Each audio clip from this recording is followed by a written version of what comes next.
Welcome to C A today. June 17 ಮತ್ತು 18 ಪ್ರಚಲಿತ ವಿದ್ಯಮಾನಗಳ ಬಹುಆಯ್ಕೆ ಪ್ರಶ್ನೆಗಳನ್ನು ಡಿಸ್ಕಸ್ ಮಾಡೋಣ.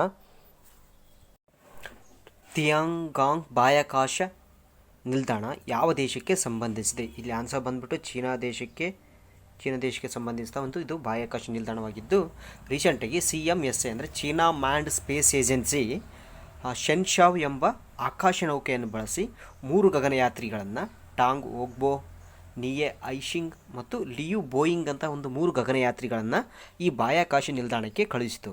ಇಲ್ಲಿ ಬಳಸಿರುವಂಥ ರಾಕೆಟ್ ಯಾವುದಂದರೆ ಲಾಂಗ್ ಮಾರ್ಚ್ 2F ಎಂಬ ಒಂದು ರಾಕೆಟನ್ನು ಬಳಸಿ ಅಲ್ಲಿರುವಂಥ ಗೋಬಿ ಮರುಭೂಮಿ ಹತ್ತಿರುವಂಥ ಜಿಯು ಕ್ವಾನ್ ಉಪಗ್ರಹ ಉಡಾವಣಾ ಕೇಂದ್ರದಿಂದ ಆ ಬಾಹ್ಯಾಕಾಶ ನಿಲ್ದಾಣಕ್ಕೆ ಕಳಿಸಿತು. ಅಲ್ಲಿ ಈ ಗಗನಯಾತ್ರಿಗಳು ಒಂದಿಷ್ಟು ಸಂಶೋಧನೆಯನ್ನು ಕೈಗೊಳ್ಳಲಿದ್ದಾರೆ. ಅದಲ್ಲದೆ ಬಾಹ್ಯಾಕಾಶ ಕೇಂದ್ರ ನಿರ್ಮಾಣದ ಸಮಯದಲ್ಲಿ ಇದು ಮೊದಲ ಮಾನವ ಸಹಿತ ಕಾರ್ಯಾಚರಣೆ. ಇದಕ್ಕಿಂತ ಮುಂಚೆ ತಿಯಾಂಜೋ 192 ಅಂತ ಒಂದು ಕಾರ್ಗೋ ಸ್ಪೇಸ್ ಕ್ರಾಫ್ಟ್ನ ಲಾಂಚ್ ಮಾಡಿದರು. ಅದು ಅಂದರೆ ಇಲ್ಲಿ ಸ್ಪೇಸ್ ಸೆಟಲ್ಸ್ನ ಒಂದಿಷ್ಟು ಪ್ರೊಪೆಲರ್ಸ್ನ ಮತ್ತು ಇಕ್ವಿಪ್ಮೆಂಟ್ಸ್ನ ಆ ಬಾಹ್ಯಾಕಾಶ ನಿಲ್ದಾಣಕ್ಕೆ ಈ ತಿಯಾಂಜೋ ಕಾರ್ಗೋ ಸ್ಪೇಸ್ ಕ್ರಾಫ್ಟ್ ಮೂಲಕ ಕಳಿಸಲಾಗಿತ್ತು. ಓಕೆ, ಇದು ಕಂಪ್ಲೀಟ್ ಆಗೋದು 2022ಕ್ಕೆ. ಅಲ್ಲಿಂದ 10 ಇಯರ್ಸ್ ಇದು ವರ್ಕಲ್ಲಿರುತ್ತೆ. ಯಾವುದು? ತಿಯಾಂಗಾಂಗ್ ಬಾಹ್ಯಾಕಾಶ ನಿಲ್ದಾಣ. ಇದಕ್ಕಿಂತ ಮುಂಚೆ ಆಲ್ರೆಡಿ ಒಂದು ಬಾಹ್ಯಾಕಾಶ ನಿಲ್ದಾಣ ಇತ್ತು, ಅಂತಾರಾಷ್ಟ್ರೀಯ ಬಾಹ್ಯಾಕಾಶ ನಿಲ್ದಾಣ. ಯಾವುದು? International space station. ಇದರೊಳಗಡೆ 5 ರಾಷ್ಟ್ರಗಳಿದ್ದಾವೆ. ಯಾವಂದರೆ ರಾಷ್ಟ್ರ ಅನ್ನೋ ಬದಲು ಸ್ಪೇಸ್ ಏಜೆನ್ಸಿ ಅಂತ ಹೇಳ್ಬೋದು. ಫಾರ್ ಎಕ್ಸಾಂಪಲ್ ಒಂದು ನಾಸಾ ಇರೋದು, next European space agency ESA, ಅದಾದಮೇಲೆ ಜಾಕ್ಸಾ ಜಪನೀಸ್ದು, ಮತ್ತು ರೋಸ್ಕಾಸ್ಮಾಸ್ ರಷ್ಯಾದ್ದು, 4 ನೆಕ್ಸ್ಟ್ ಕೆನಡಿಯನ್ ಸ್ಪೇಸ್ ಏಜೆನ್ಸಿ. ಈ 5 ಬಾಹ್ಯಾಕಾಶ ಕೇಂದ್ರಗಳು ಈ ISSನ ಭಾಗವಾಗಿದ್ದಾವೆ. ಆದರೆ ಚೀನಾ ಭಾಗವಾಗಿಲ್ಲ. ಇದು ಓನ್ ಸ್ಪೇಸ್ ಸ್ಟೇಷನ್ನ ನಿಲ್ದಾಣದ ಹಂತದಲ್ಲಿದೆ. ಅದಲ್ಲದೆ ನಮ್ಮ ಭಾರತದವರು ಕೂಡ 2030 ಓನ್ ಬಾಹ್ಯಾಕಾಶ ನಿಲ್ದಾಣ ನಾವು ಕೂಡ ಹೊಂದಲಿದ್ದೇವೆ ಅಂತ ಅಂದ್ಬಿಟ್ಟು ಇಸ್ರೋ ಅನೌನ್ಸ್ ಮಾಡಿದೆ ರೀಸೆಂಟಾಗಿ. ಅದಲ್ಲದೆ ಚೀನಾದು 1-2 ಮಿಷನ್ಸ್ ರೀಸೆಂಟಾಗಿ ನ್ಯೂಸಲ್ಲಿದ್ದು ಯಾವ ಚೀನಾದ ಮಂಗಳಯಾನ ಮಾಡಿತು. ಅಲ್ಲಿ ಬಳಸಿರುವಂತಹ ಆಕಾಶ ನೌಕೆ ಯಾವುದಂದರೆ ತಿಯಾಂಗ್ವೆನ್ ಅಂತ ಒಂದು ಆಕಾಶ ನೌಕೆಯನ್ನು ಬಳಸಿತು. ಅಲ್ಲಿ ಬಳಸಿರುವಂಥ ರೋವರು ಜುರಾಂಗ್ ರೋವರ್ ಅಂತ. ಈ ಜುರಾಂಗ್ ರೋವರು ಎಲ್ಲಿ ಯುಟೋಪಿಯಾ ಪ್ಲಾನೇಷಿಯಾ ಎಂಬ ಒಂದು ಪ್ಲೇಸಲ್ಲಿ ಇಳಿತು. ಚಂದ್ರನಲ್ಲಿರುವಂಥ ಯುಟೋಪಿಯಾ ಪ್ಲಾನೇಷಿಯಾ ಎಂಬ ಪ್ಲೇಸಲ್ಲಿ ಇಳಿದು ಅಲ್ಲಿ ರಿಸರ್ಚ್ ಮಾಡ್ತಾ ಇದೆ ಮಂಗಳದ. ಅದಲ್ಲದೆ ಚೀನಾದ ಚಂದ್ರಯಾನ ಲೂನಾರ್ ಮಿಷನ್ ಕೂಡ ರೀಸೆಂಟಾಗಿ ನ್ಯೂಸಲ್ಲಿತ್ತು. ಏನಕ್ಕಂದರೆ ಅಲ್ಲಿ ಶ್ಯಾಂಪಲ್ ಕಲೆಕ್ಟ್ ಮಾಡ್ತೀವಿ ಚೀನಾ. ಈ ಶ್ಯಾಂಪಲ್ ಕಲೆಕ್ಟ್ ಮಾಡಿದಂಥ ರಾಷ್ಟ್ರಗಳಲ್ಲಿ 4ನೇ ರಾಷ್ಟ್ರ ಆಯಿತು. ಯಾವುದು? ಚೀನಾ. ಅಲ್ಲಿ ಬಳಸಿರುವಂಥ ಯಾವುದು? ಚಾಂಗಿ 5 ಅಂತ ಮಿಷನ್ ಹೆಸರು. ಓಕೆ, ನೆಕ್ಸ್ಟ್ ಹಾಲ್ಮಾರ್ಕ್ ಮೊಹರನ್ನು ಯಾವುದರ ಪರಿಶುದ್ಧತೆಯನ್ನು ಖಾತರಿಪಡಿಸಲು ಸಂಬಂಧಿಸಿದೆ? ಇಲ್ಲಿ ಆನ್ಸರ್ ಬಂದ್ಬಿಟ್ಟು ಚಿನ್ನದ ಪರಿಶುದ್ಧತೆಯನ್ನು ಖಾತರಿಪಡಿಸಲು ಜೂನ್ 15 ಒಳಗಾಗಿ ಪ್ರತಿಯೊಂದು ಜ್ಯುವೆಲರಿ ಶಾಪ್ಸು ತಮ್ಮ ಆಭರಣಗಳಿಗೆ ಈ ಹಾಲ್ಮಾರ್ಕ್ ಮೊಹರನ್ನು ಹೊಂದಿರಬೇಕಂದ್ಬಿಟ್ಟು ಮ್ಯಾಂಡೇಟ್ರಿ ಮಾಡಿತ್ತು. ಯಾವುದು? BIS, bureau of Indian standards. Okay, ಅದಕ್ಕೋಸ್ಕರ ಇದು ನ್ಯೂಸಲ್ಲಿತ್ತು. ಓಕೆ, BIS ಅಂದರೆ ಬ್ಯೂರೋ ಆಫ್ ಇಂಡಿಯನ್ ಸ್ಟ್ಯಾಂಡರ್ಡ್. ಇದು ಯಾವ ಮಿನಿಸ್ಟ್ರಿಯಲ್ಲಿ ಅಂಡರ್ ಬರುತ್ತೆ ಅಂದರೆ ministry of consumer affairs, food and public distribution.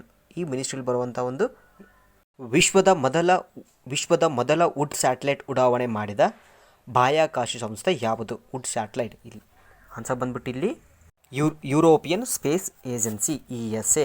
ರೀಸೆಂಟಾಗಿದ್ದು ನ್ಯೂಜಿಲ್ಯಾಂಡ್ನಲ್ಲಿರುವಂತಹ ಮಾಹಿಯಾ ಎಂಬ ಪ್ಲೇಸಿಂದ ಈ ವೀಸಾ ವುಡ್ ಸ್ಯಾಟಲೈಟ್ ಎಂಬ ಒಂದು ವುಡ್ ಸ್ಯಾಟಲೈಟನ್ನು ಲಾಂಚ್ ಮಾಡಿತು. ಇದು ಜಗತ್ತಿನ ಪ್ರಥಮ ವುಡ್ ಸ್ಯಾಟಲೈಟ್ ಆಗಿದೆ. ಓಕೆ, ಅದಲ್ಲದೆ ಯುರೋಪಿಯನ್ ಸ್ಪೇಸ್ ಏಜೆನ್ಸಿ ರೀಸೆಂಟಾಗಿ 1-2 ವೀನಸ್ ಮಿಷನ್ನ ಲಾಂಚ್ ಮಾಡಿತು. ಯಾವುದಂದರೆ ಎನ್ವಿಷನ್ ಅಂತ ಒಂದು ಮಿಷನ್. ಇದು ರಿಲೇಟೆಡ್ ಟು ವೀನಸ್. ನೆಕ್ಸ್ಟ್ ಜರ್ದಾಲ್ ಮಾವನ್ನು ಇತ್ತೀಚೆಗೆ ಮೊದಲ ಬಾರಿಗೆ UKಗೆ ರಫ್ತು ಮಾಡಲಾಯಿತು. ಇದು ಯಾವ ರಾಜ್ಯಕ್ಕೆ ಸಂಬಂಧಿಸಿದ ಮಾವಿನ ತಳಿಯಾಗಿದೆ? ಇಲ್ಲಿ ಆನ್ಸರ್ ಬಂದುಬಿಟ್ಟು ಬಿಹಾರ್ ರಾಜ್ಯಕ್ಕೆ ಸಂಬಂಧಿಸಿದಂಥ ಜರ್ದಾಲ್ ಮಾವು. ಇದು GI ಟ್ಯಾಗ್ ಪಡೆದಂಥ ಒಂದು ಮಾವು. ಇಂಡಿಯಾದಲ್ಲಿ GI ಟ್ಯಾಗ್ ಪಡೆದಂಥ ಮಾವು. UKಗೆ ಇದರ ರಫ್ತು ಮಾಡಲಾಯಿತು ರೀಸೆಂಟಾಗಿ. ಅದಕ್ಕೋಸ್ಕರ ಇದು ನ್ಯೂಸಲ್ಲಿತ್ತು. ಅದಲ್ಲದೆ ಬಿಹಾರದ ಸಾಯಿ ಲೀಚಿ ಅಂತ ಅದನ್ನು ಕೂಡ ಇಲ್ಲಿಗೆ UKಗೆ ರಫ್ತು ಮಾಡಲಾಗಿತ್ತು. ಅದು ಕೂಡ GI ಟ್ಯಾಗ್ ಪಡೆದಂಥ ಒಂದು ಫ್ರೂಟು. ಓಕೆ, ಈ GI ಟ್ಯಾಗ್ ಅಂತ ಬಂದರೆ ಜಿಯೋಗ್ರಫಿಕಲ್ ಇಂಡಿಕೇಶನ್ ಅಂತ ಹೇಳ್ತಾರೆ. ಇದನ್ನು ಫಸ್ಟ್ GI ಟ್ಯಾಗ್ ಪಡೆದಂಥ ಭಾರತದ ಕೃಷಿ ಉತ್ಪನ್ನ ಯಾವುದಂತ ಅಂದರೆ ಡಾರ್ಜಿಲಿಂಗ್ ಟೀ ಮೊದಲ GI ಟ್ಯಾಗ್ಡ್ ಪ್ರಾಡಕ್ಟ್ ಅಂತ ಹೇಳ್ಬೋದು. ನೆಕ್ಸ್ಟ್ ಬ್ಲಾಸ್ಟ್ ನಿರೋಧಕ ಹೆಲ್ಮೆಟನ್ನು ತಯಾರಿಸಿದ ಸಂಸ್ಥೆ ಯಾವುದು? ಇಲ್ಲಿ ಆನ್ಸರ್ ಬಂದುಬಿಟ್ಟು IIT ರೋಕ್ರೆ. ಇತ್ತೀಚೆಗಿದು ಬ್ಲಾಸ್ಟ್ ರೆಸಿಸ್ಟೆನ್ಸ್ ಹೆಲ್ಮೆಟನ್ನು ತಯಾರಿಸಿತು ಯಾವುದು? IIT ರೋಕ್ರೆ. ನೆಕ್ಸ್ಟ್, ಯಾವ ಸಚಿವಾಲಯ ಪೆನ್ಸಿಲ್ ಪೋರ್ಟಲನ್ನು ಪ್ರಾರಂಭಿಸಿದೆ? ಇಲ್ಲಿ ಆನ್ಸರ್ ಬಂದುಬಿಟ್ಟು ಮಿನಿಸ್ಟ್ರಿ ಆಫ್ ಲೇಬರ್ ಸಚಿವಾಲಯ ಈ ಪೆನ್ಸಿಲ್ ಪ್ಲ್ಯಾಟ್ಫಾರ್ಮನ್ನು ಪ್ರಾರಂಭಿಸಿದೆ. ಈ ಪೆನ್ಸಿಲ್ ಅಂದರೆ platform for effective enforcement for no child labour. ಇದು ಏನಂದರೆ ಇದರ ಆಬ್ಜೆಕ್ಟಿವ್ ಏನಂದರೆ ಚೈಲ್ಡ್ ಲೇಬರ್ನ ಕಡಿಮೆ ಮಾಡುವುದು ಇದ್ರ ಮೇನ್ ಮೋಟೋ, ಇದ್ರ ಉದ್ದೇಶ. ಚೈಲ್ಡ್ ಲೇಬರ್ಸ್ ಏನಾದರೂ ಅವರು ಶಿಕ್ಷಣ ವಂಚಿತರಾಗಿದ್ದರೆ ಅವರಿಗೆ ಸಹಾಯ ಮಾಡುವಂಥ ಈ ಪೋರ್ಟಲ್ ಇದು ಮಿನಿಸ್ಟ್ರಿ ಆಫ್ ಲೇಬರ್ ತಂದಿರುವಂಥ ಒಂದು ಇನಿಷಿಯೇಟಿವ್. ನೆಕ್ಸ್ಟ್, ಇತ್ತೀಚೆಗೆ ಕರ್ನಾಟಕದ ಯಾವ ಪ್ರದೇಶದಲ್ಲಿ 1600 ಟನ್ ಲಿಥಿಯಂ ಇರುವಿಕೆಯನ್ನು ಪತ್ತೆ ಹಚ್ಚಲಾಗಿದೆ? ಇಲ್ಲಿ ಆನ್ಸರ್ ಬಂದುಬಿಟ್ಟು ಮಂಡ್ಯ ಜಿಲ್ಲೆಯ ಶ್ರೀರಂಗಪಟ್ಟಣ ತಾಲೂಕಿನ ಅಲ್ಲಪಟ್ಟಣ ಮತ್ತು ಮರ್ಲಗಲ್ಲ ಎಂಬ ಪ್ರದೇಶದಲ್ಲಿ ಸುಮಾರು 16 ಟನ್ ಲಿಥಿಯಂ ಇರುವಿಕೆಯನ್ನು ಪರಮಾಣು ಖನಿಜ ಅನ್ವೇಷಣೆ ಹಾಗೂ ಸಂಶೋಧನಾ ನಿರ್ದೇಶನಾಲಯ AMD atomic minerals directorate for exploration and research ಅವರು ಪತ್ತೆ ಹಚ್ಚಿದ್ದಾರೆ. ಓಕೆ, ಆ್ಯಕ್ಚುಲಿ ಈ AMD comes under department of atomic energy. ವಿಶ್ವದ 3ನೇ ಅತಿ ದೊಡ್ಡ ವಜ್ರ ಲೆಸ್ದಿಲಾರೋನ ಯಾವ ದೇಶದಲ್ಲಿ ಪತ್ತೆಯಾಗಿದೆ? ಇಲ್ಲಿ ಆನ್ಸರ್ ಬಂದುಬಿಟ್ಟು ಬೋಟ್ಸ್ವಾನಾದಲ್ಲಿ ರೀಸೆಂಟಾಗಿ ವಿಶ್ವದ ಅತ್ಯಂತ ದೊಡ್ಡ ವಜ್ರ ಪತ್ತೆಯಾಗಿದೆ. ಅದನ್ನು ವಿಶ್ವದ ಅತ್ಯಂತ ದೊಡ್ಡ ವಜ್ರ ದಕ್ಷಿಣ ಆಫ್ರಿಕಾದಲ್ಲಿ ಪತ್ತೆಯಾಗಿತ್ತು. ಯಾವಾಗಂದರೆ 1905 ಅರೌಂಡ್ ಅದು 3106 ಕ್ಯಾರೆಟ್ ಇದ್ದರೆ, ಇಲ್ಲಿ ಲಭ್ಯ ಆಗಿರುವಂತಹ 3ನೇ ಅತಿ ದೊಡ್ಡ ವಜ್ರ 1098 ಕ್ಯಾರೆಟ್ ವಜ್ರದಾಗಿದೆ. ಓಕೆ, ನೆಕ್ಸ್ಟ್, ಗೂಗಲ್ನ ಮೊದಲ ಶೋರೂಮ್ ಯಾವ ನಗರದಲ್ಲಿ ನಿರ್ಮಾಣಗೊಳ್ಳಲಿದೆ? ಇಲ್ಲಿ ಆನ್ಸರ್ ಬಂದುಬಿಟ್ಟು ನ್ಯೂಯಾರ್ಕಲ್ಲಿ ಗೂಗಲ್ನ ಮೊದಲ ಶೋರೂಮ್ ನಿರ್ಮಾಣಗೊಳ್ಳಲಿದೆ. ಇದರೊಳಗಡೆ ಗೂಗಲ್ನ ಪರಿಕರಗಳಾದಂಥ ಫಿಕ್ಷಲ್ಲು, ಫೋನ್ಗಳು ಮತ್ತು ನೆಸ್ಟ್ ಬ್ರ್ಯಾಂಡ್ ಮತ್ತು ಎಲೆಕ್ಟ್ರಾನಿಕ್ಸ್ ಪರಿಕರಗಳನ್ನು ಇಲ್ಲಿ ಪ್ರದರ್ಶಿಸಲಾಗುತ್ತದೆ. ಇಲ್ಲಿ ಈ ಶೋರೂಮಲ್ಲಿ. ಅದಕ್ಕೋಸ್ಕರ ಡೀಪ್ ಓಷಿಯನ್ ಮಿಷನ್ ಯಾವ ದೇಶಕ್ಕೆ ಸಂಬಂಧಿಸಿದ ಯೋಜನೆ ಆಗಿದೆ? ಇಲ್ಲಿ ಆನ್ಸರ್ ಬಂದುಬಿಟ್ಟು ಭಾರತಕ್ಕೆ ಸಂಬಂಧಿಸಿದಂಥ ಇದು ಯೋಜನೆ. ಅಂದರೆ ಇಸ್ರೋ ಅರೌಂಡ್ 35 ವರ್ಷಗಳಿಂದ ಇಸ್ರೋ ಡೈರೆಕ್ಟ್ ಮಾಡಿದಂಥ ಇದು ಯೋಜನೆ ಇವಾಗ ಅದು ಇಂಪ್ಲಿಮೆಂಟ್ ಆಗ್ತಾಯಿದೆ. ಇದು ಏನಂದರೆ ಆಳ ಸಮುದ್ರದ ಗಣಿಗಾರಿಕೆ, ಸಾಗರಗಳ ಹವಾಮಾನ ಬದಲಾವಣೆಗೆ ಸಂಬಂಧಿಸಿದಂಥ ಒಂದಿಷ್ಟು ಸೇವೆಗಳಿಗೆ, ಜೊತೆಗೆ ನೀರೊಳಗಿನ ರೋಬೋಟಿಕ್ಸ್ ಮತ್ತು ವಾಹನಗಳ ಸಂಚಾರಕ್ಕೆ ಸಂಬಂಧಪಟ್ಟಂತೆ ಅರೌಂಡು 5 ವರ್ಷಗಳ ಕಾಲ ಈ ಯೋಜನೆ ಇಂಪ್ಲಿಮೆಂಟ್ ಆಗುತ್ತೆ. ಅರೌಂಡು 4,077 ಕೋಟಿ ಇದಕ್ಕೆ ಪ್ರೊವೈಡ್ ಮಾಡ್ತಾಯಿದ್ದಾರೆ. ಇದಕ್ಕೆ nodal ministry of earth science ಇದಕ್ಕೆ ನೋಡಲ್ ಮಿನಿಸ್ಟ್ರಿ ಆಗಿದೆ. ಯಾವುದಂದರೆ ಮಿನಿಸ್ಟ್ರಿ ಆಫ್ ಅರ್ತ್ ಸೈನ್ಸ್ ಇದು ಇಂಪ್ಲಿಮೆಂಟ್ ಮಾಡ್ತಾ ಇದೆ. Next, Kerala silver line project ಇದು related to semi high speed railway ಯೋಜನೆ ಆಗಿದ್ದು, ಕೇರಳ ರಾಜ್ಯದ ಉತ್ತರ ಮತ್ತು ದಕ್ಷಿಣ ತುದಿಗಳ ನಡುವೆ ಸಮಯವನ್ನು ಕಡಿಮೆ ಮಾಡುವಂಥ ಒಂದು ಯೋಜನೆ ಆಗಿದೆ. ಈ ಉತ್ತರದಲ್ಲಿ ಅಂತ ತೊಗೊಂಡ್ರೆ ಕಾಸರಗೋಡು, ನೆಕ್ಸ್ಟ್ ದಕ್ಷಿಣದಲ್ಲಿ ಅಂದರೆ ರಾಜಧಾನಿಯಾದಂತಹ ತಿರುವನಂತಪುರಕ್ಕೆ ಒಂದು ಸಂಪರ್ಕ ಕಲ್ಪಿಸಲು ಇಂಪ್ಲಿಮೆಂಟ್ ಮಾಡ್ತಿರುವಂಥ ಒಂದು ಯೋಜನೆ. ಈ ಯೋಜನೆಯನ್ನು ಕೇರಳ ರೋಡ್ ಕಾರ್ಪೊರೇಷನ್ ಲಿಮಿಟೆಡ್ ನಿರ್ವಹಿಸುತ್ತೆ. ಜೊತೆಗೆ ಕೇರಳ ಸರ್ಕಾರ ಮತ್ತು ಕೇಂದ್ರ ರೈಲ್ವೆ ಸಚಿವಾಲಯದ ಸಹಾಯದೊಂದಿಗೆ ಈ ಯೋಜನೆ ಇಂಪ್ಲಿಮೆಂಟ್ ಆಗ್ತಾ ಇದೆ. ISRO desertification and land degradation atlas of India ಇದು ರಿಲೇಟೆಡ್ ಟು ಇಸ್ರೋದ ಒಂದು ಸೆಂಟರ್ ಆಗಿರುವಂತಹ ISRO space application centre Ahmedabad ಅವರು ಒಂದು ರಿಪೋರ್ಟ್ ಕೊಟ್ಟರು. ಯಾವುದಂದರೆ ಜೂನ್ 17ರಂದು ಮರುಭೂಮಿ ಮತ್ತು ಬರವನ್ನು ಎದುರಿಸಲು ವಿಶ್ವ ದಿನಾಚರಣೆಯನ್ನು ಆಚರಣೆ ಮಾಡ್ತೀವಲ್ಲ, ಆ ದಿನದಂದು desertification and land degradation atlas of India ಅಂದರೆ ಮರುಭೂಮಿಗಳ ಮತ್ತು ಲ್ಯಾಂಡ್ ಡಿಗ್ರೇಡೇಷನ್ ಮಣ್ಣಿನ ಸವಕಳಿ ಭೂಮಿಯ ಸವಕಳಿಗೆ ಸಂಬಂಧಪಟ್ಟಂತೆ ಭಾರತದ ಒಂದು ಅಟ್ಲಾಸ್ ಒಂದು ರಿಪೋರ್ಟನ್ನು ಕೊಡ್ತು. ಅದರೊಳಗಡೆ 2018 ಮತ್ತು 2019 ಕಾಲಾವಧಿಯಲ್ಲಿ ರಾಜ್ಯವಾರು ಅವನತಿ ಒಳಗಾದ ಭೂ ಪ್ರದೇಶಗಳ ದತ್ತಾಂಶವನ್ನು ಕೊಡಿತು. ಓಕೆ, ನಾವು ಪ್ರತಿ ವರ್ಷ ಜೂನ್ 17ರಂದು ವಿಶ್ವ ಮರುಭೂಮಿ ಮತ್ತು ಬರವನ್ನು ಎದುರಿಸುವ ವಿಶ್ವ ದಿನಾಚರಣೆ ಅಂತ ಆಚರಣೆ ಮಾಡ್ತೀವಿ. ಈ ವರ್ಷದ ಥೀಮ್ ಬಂದುಬಿಟ್ಟು 2021ರ ಥೀಮ್ ಬಂದುಬಿಟ್ಟು restoration land recovery we build back better with healthy land ಈ ವರ್ಷದ ಥೀಮ್. ನೆಕ್ಸ್ಟ್ ಗುಲಾಮಗಿರಿ ವಿಮೋಚನಾ ದಿನ ಈ ಜೂನ್ 19 ಅಮೆರಿಕದಲ್ಲಿ ಎವ್ರಿ ಇಯರ್ ಗುಲಾಮಗಿರಿ ವಿಮೋಚನಾ ದಿನವನ್ನು ಆಚರಣೆ ಮಾಡ್ತಾರೆ. ಯಾಕಂದರೆ 1865ರಲ್ಲಿ ಜೂನ್ 19ರಂದು ಅಲ್ಲಿನ ಅವಾಗಿನ ಮೇಜರ್ ಜನರಲ್ ಆದಂತಹ ಗ್ಯಾಲ್ವಿಸ್ಟನ್ ಅವರು ಈ ದಿನವನ್ನು ಗುಲಾಮಗಿರಿ ವಿಮೋಚನಾ ದಿನ ಎಂದು ಆಚರಣೆ ಮಾಡಬೇಕಂತ ಕರೆ ಕೊಟ್ಟರು. ಅದಲ್ಲದೆ ಈ ವರ್ಷ ಜೋ ಬೈಡನ್ ಅವರು ಜೂನ್ 19ನ್ನು ಫೆಡರಲ್ ರಜೆಯನ್ನು ಘೋಷಿಸುವುದರಿಂದ ಈ ದಿನ ನ್ಯೂಸಲ್ಲೈತಿ ಗುಲಾಮಗಿರಿ ವಿಮೋಚನಾ ದಿನವನ್ನು. ಚೆನ್ನೈ ಕನ್ಯಾಕುಮಾರಿ ಕೈಗಾರಿಕಾ ಕಾರಿಡಾರ್ ಇದು ನ್ಯೂಸಲ್ಲಿದೆ. ಸಾರಿಗೆ ಸಂಪರ್ಕವನ್ನು ಸುಧಾರಿಸಲು ಮತ್ತು ತಮಿಳುನಾಡಿನ ಚೆನ್ನೈ ಮತ್ತು ಕನ್ಯಾಕುಮಾರಿ ಕೈಗಾರಿಕಾ ಕಾರಿಡಾರ್ನಲ್ಲಿ ಕೈಗಾರಿಕಾ ಅಭಿವೃದ್ಧಿಗೋಸ್ಕರ ಒಂದಿಷ್ಟು ಸ್ವಲ್ಪ ಅನುಕೂಲವಾಗುವಂತೆ ಈ ಏಷ್ಯನ್ ಡೆವಲಪ್ಮೆಂಟ್ ಮತ್ತು ಗೌರ್ಮೆಂಟ್ ಆಫ್ ಇಂಡಿಯಾ ಅವರು ಅರೌಂಡು $484 ಬಿಲಿಯನ್ ಸಾಲಕ್ಕೆ ಸಹಿ ಹಾಕಿದವ. ಅದಕ್ಕೋಸ್ಕರ ಇದು ನ್ಯೂಸಲ್ಲಿದೆ. ಚೆನ್ನೈ ಕನ್ಯಾಕುಮಾರಿ ಕೈಗಾರಿಕಾ ಕಾರಿಡಾರ್. ಈ ಕಾರಿಡಾರ್ ಬರೋದು ಈಸ್ಟ್ ಕೋಸ್ಟಲ್ ಎಕನಾಮಿಕ್ ಕಾರಿಡಾರ್ ಏನು ಬರುತ್ತಲ್ಲ ಅದರದ ಒಂದು ಭಾಗ. ಈ ಈಸ್ಟ್ ಕೋಸ್ಟಲ್ ಎಕನಾಮಿಕ್ ಕಾರಿಡಾರ್ ಎಲ್ಲಿಂದ ಎಲ್ಲಿಗೆ ವಿಸ್ತಾರವಾಗಿದೆ ಅಂದರೆ ಪಶ್ಚಿಮ ಬಂಗಾಳದಿಂದ ತಮಿಳುನಾಡಿನವರೆಗೆ ಇದು ವ್ಯಾಪ್ಸಿ ಅದ.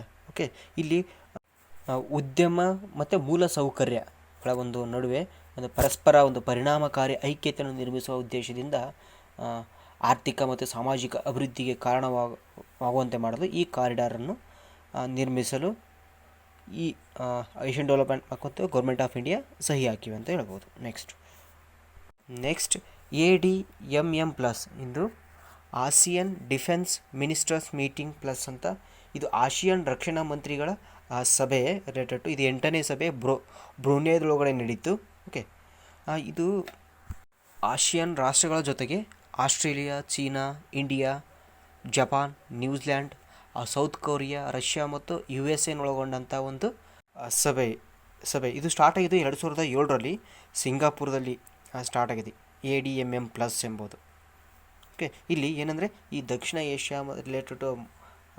ಏಷ್ಯಾದೊಳಗಡೆ ಅಲ್ಲಿ ಆ ಪ್ರದೇಶದ ಶಾಂತಿ ಮತ್ತು ಸ್ಥಿರತೆ ಮತ್ತು ಅಭಿವೃದ್ಧಿಗೋಸ್ಕರ ಭದ್ರತೆ ಮತ್ತು ರಕ್ಷಣೆ ಸಹಾಯವನ್ನು ಒಂದಿಷ್ಟು ಬಲಪಡಿಸೋಕ್ಕೋಸ್ಕರ ಇದು ಮೇನಾಗಿ ಮೋಟೋ ಇರೋದು. ಅಂದರೆ 5 ಕ್ಷೇತ್ರಗಳಲ್ಲಿ ಪರಸ್ಪರ ಒಂದು ಸಹಕಾರ ಇರಬೇಕಂತ ಈ ಮೀಟಿಂಗಲ್ಲಿ ಡಿಸ್ಕಸ್ ಮಾಡಲಾಯಿತು. ಅಂದರೆ ಈ ಮೀಟಿಂಗ್ ಮೋಟೋ ಇರೋದು ಒಂದು ಕಡಲ ಭದ್ರತೆ ಇರ್ಬೋದು, ನೆಕ್ಸ್ಟ್ ಭಯೋತ್ಪಾದನೆ ನಿಗ್ರಹ, ಮಾನವೀಯತೆಯ ನೆರವು, 20 ಪರಿಹಾರದ ಜೊತೆಗೆ ಮಾನವೀಯ ನೆರವು ಮತ್ತು ಶಾಂತಿ ಪಾಲನೆ ಮತ್ತು ಮಿಲಿಟರಿ ಮೆಡಿಸಿನ್ಸ್ ರಿಲೇಟೆಡ್ ಪರಸ್ಪರ ಸಹಕಾರ ಇರಬೇಕಂದ್ಬಿಟ್ಟು ಈ ADMM+ ಮೀಟಿಂಗು ನಲ್ಲಿ ಡಿಸ್ಕಸ್ ಮಾಡಲಾಯಿತು. ಓಕೆ, ವರ್ಲ್ಡ್ ಹೆಲ್ತ್ ಆರ್ಗನೈಜೇಷನ್ ಕ್ಷಯರೋಗ ಕಾರ್ಯಕ್ರಮ. ಈ ಕ್ಷಯರೋಗವನ್ನು ತಡೆಗಟ್ಟುವಿಕೆಯನ್ನು ತೀವ್ರಗೊಳಿಸೋಕ್ಕೋಸ್ಕರ ವರ್ಲ್ಡ್ ಹೆಲ್ತ್ ಆರ್ಗನೈಜೇಷನ್ನು global drive to scale up TB prevention ಅಂತ ಒಂದು ಕಾರ್ಯಕ್ರಮವನ್ನು ಸ್ಟಾರ್ಟ್ ಮಾಡಿತು. ಅದಕ್ಕೋಸ್ಕರ ಇದು ನ್ಯೂಸಲ್ಲೈತಿ. ಇದು ಮೇನ್ ಉದ್ದೇಶ ಅಂದರೆ ದೇಶ ಮತ್ತು ಜಾಗತಿಕ ಮಟ್ಟದಲ್ಲಿ ಆ ಕ್ಷಯರೋಗದ ಒಂದು ತಡೆಗಟ್ಟೋದು ಮತ್ತು ಆ ತಡೆಗಟ್ಟುವ ಒಂದು ಪ್ರೋಗ್ರಾಮ್ಸ್ನ ಸ್ಪೀಡಪ್ ಮಾಡೋದು ಇದರದ್ದು ಮೇನ್ ಮೋಟೋ ಆಗಿರೋದು. ಓಕೆ, ನಾವು TB ಅಂತ ತಗೊಂಡ್ರೆ TB ಎಲ್ಲಿಂದ ಹರಡುತ್ತೆ? ಮೈಕೋಬ್ಯಾಕ್ಟೀರಿಯಂ ಟ್ಯೂಬರ್ಕುಲೋಸಿಸ್ ಅಂತ ಒಂದು ಬ್ಯಾಕ್ಟೀರಿಯಾದಿಂದ ಇರುತ್ತೆ. ಇದೊಂದು ಸಾಂಕ್ರಾಮಿಕ ರೋಗ. ಇವನು ಕೆಮ್ಮು ಮತ್ತು ಗಾಳಿಯ ಮೂಲಕ ಹರಡುವಂಥ ಇದು ರೋಗ ಆಗಿರೋದು. ಓಕೆ, ಸಾರ್ವಜನಿಕ ಲೆಕ್ಕಪತ್ರ ಸಮಿತಿ. ಈ ಸಾರ್ವಜನಿಕ ಲೆಕ್ಕಪತ್ರ ಸಮಿತಿ ಒಂದು ಸಮಿತಿ ಅಂತ ಬಂದರೆ ಇದು ಸಂಸತ್ತಿನ ಒಂದು ಸಮಿತಿಯಾಗಿದ್ದು ಸಾರ್ವಜನಿಕ ಲೆಕ್ಕಪತ್ರ ಸಮಿತಿ. ಪಬ್ಲಿಕ್ ಅಕೌಂಟ್ಸ್ ಕಮಿಟಿ ಅಂತ ಹೇಳ್ತಾರೆ ಸಾರ್ವಜನಿಕ ಲೆಕ್ಕಪತ್ರ ಸಮಿತಿ. ಅದ್ರ ಜೊತೆಗೆ ಇನ್ನೂ 1-2 ಸಮಿತಿಗಳು ಬರ್ತವೆ. ಯಾವುದಂದ್ರೆ ಒಂದು ಅಂದಾಜು ಸಮಿತಿ, ಸಾರ್ವಜನಿಕ ಉದ್ಯಮಗಳ ಮೇಲಿನ ಸಮಿತಿ ಮತ್ತು ವ್ಯವಹಾರ ಸಲಹಾ ಸಮಿತಿಗಳಂತ ಒಂದು ಪ್ರಮುಖವಾಗಿ 4 ಸಮಿತಿಗಳು ಬರ್ತವೆ.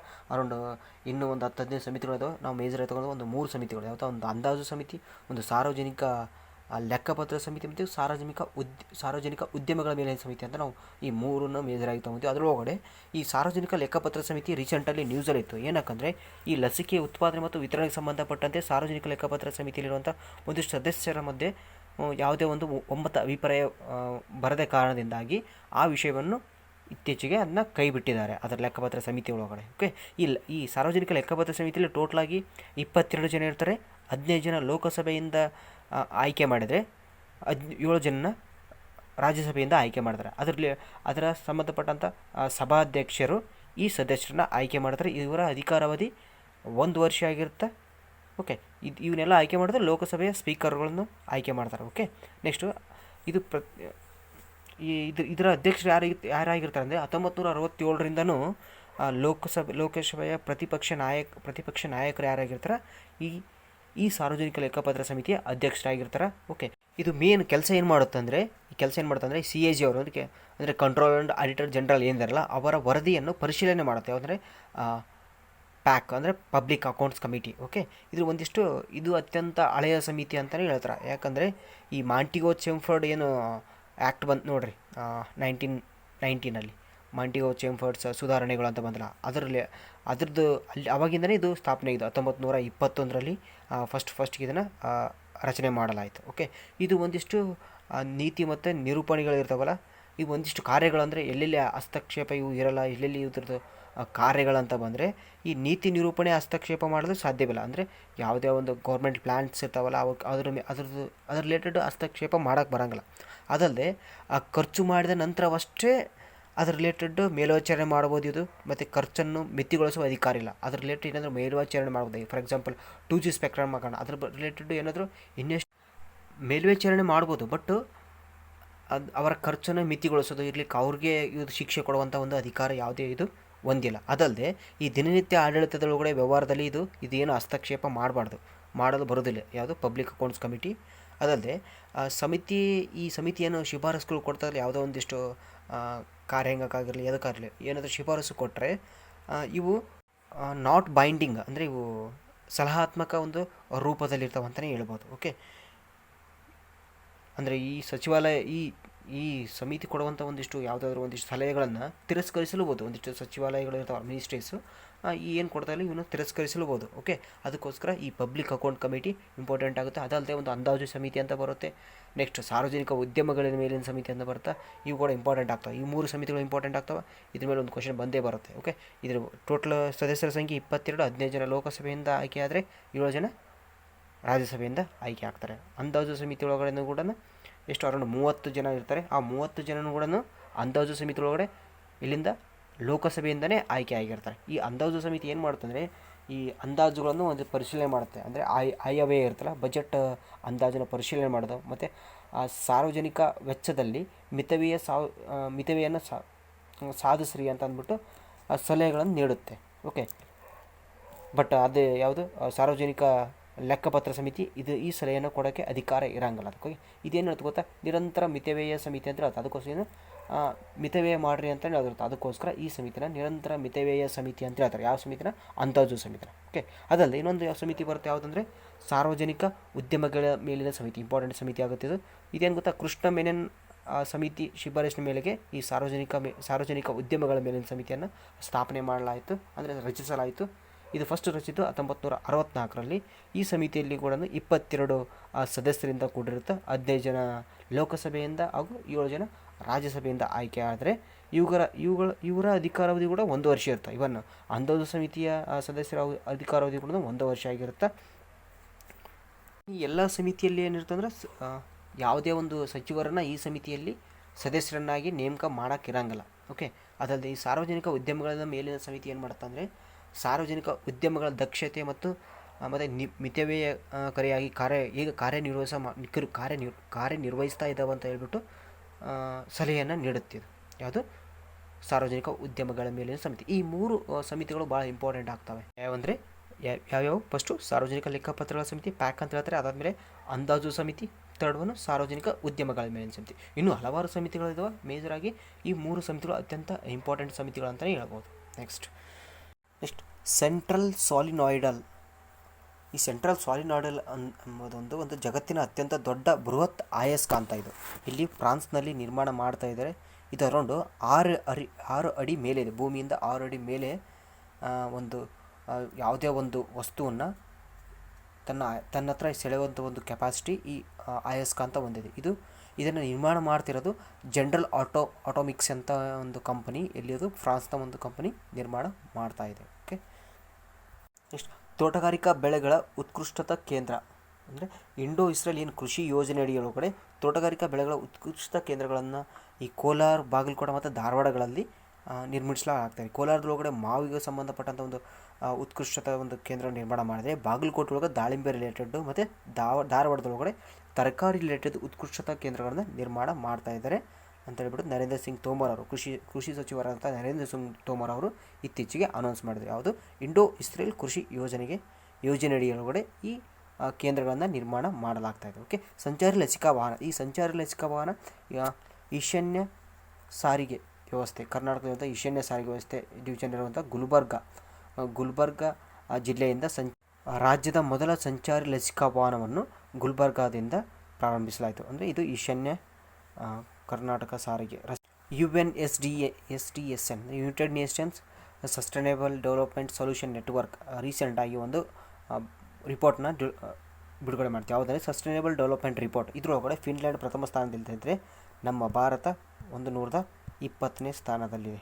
Okay, next. Thanks for watching. See you next video.